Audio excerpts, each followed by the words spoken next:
Hello everybody, Ultimate G-Man here once again to do my final video for today, and that is to talk about my favorite series that came out this season, and probably it could get better. I've only watched 2 episodes of the series. It's good so far, and that is Joker Game. Joker Game, these are my first impressions. Now, basically the premise of the series is that you have this organization, the Spy. It takes place during, I think, World War I or World War II of Japan. I need to look up more details on that. But the main character is somebody who, in the first episode, he despises spies. He thinks they're cowards. And then you have this whole dynamic dealing with the spies and dealing with, how they, as a group, are they're very strategic and really, really smart, and they have this game called the Joker Game, and it's like a form of poker, but like you'll be playing poker, but it's really there to try to assess who's on which side, and it's a spying game, to try to figure out what a situation is or whatever.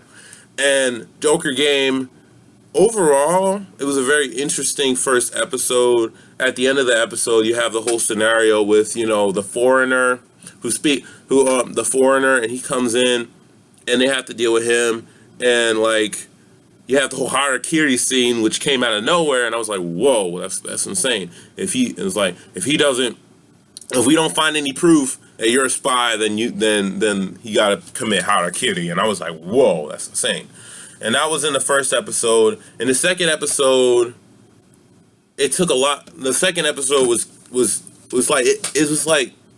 it added on to the first, and then you had the whole scenario with the harakiri scene again, and our main character figures it out, and he figures out that it's hiding behind the painting, and you have that whole scenario, and then you learn more about his character, and then we get into the military, and then with the military you have the military leader, and the whole thing with the Joker Game spy guy and him going to the geisha shop and everything.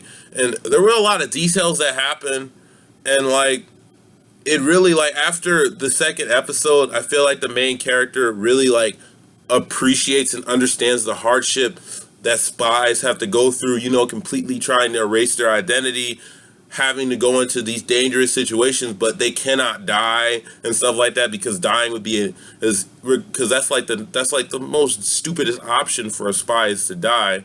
And there are no easy way outs to being a spy, and I feel like the main character is going to start to want to become a spy at this point.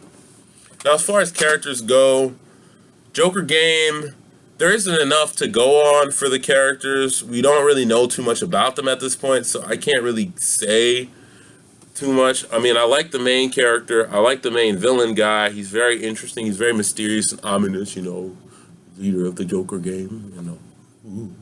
Yeah, he's very interesting. I overall loved the first 2 episodes, mainly because of that animation, production, just bringing it in. I think that the main animator for this was the guy who did Ghost in the Shell Arise, because this animation looks very similar to the Arise series in Border, the Border 1, Border 2. It's very similar to the Ghost in the Shell, and I really love the animation and the backgrounds, and the attention to detail and movement is very meticulous. And there is use of CGI, but it doesn't overcrowd the 2D characters. There are some CGI characters here and there, but they don't overcrowd the main cast. And when I saw one of the characters, he looked like Sato from Ajin, and I just feel like the whole series of Ajin should have been animated like this. Why couldn't they just take Production IG, just take over Ajin, please? Just take over Ajin. Just take it over.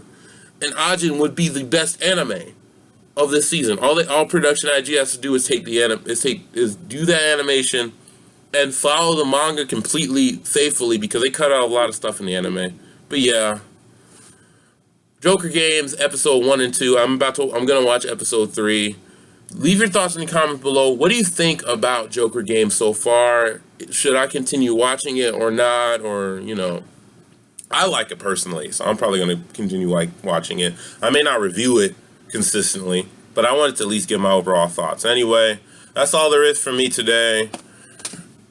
Ultimate G-Man signing out, and peace out.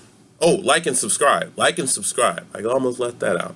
Like and subscribe, because you guys are awesome. And check out the Beast Coast Comics fan page, my fan page, and not really a fan page, it's really just a place where awesome, all sorts of awesome people could come and just meet and talk about anime and talk about manga and talk about art and talk about anything that they like, and they could just talk about it in that.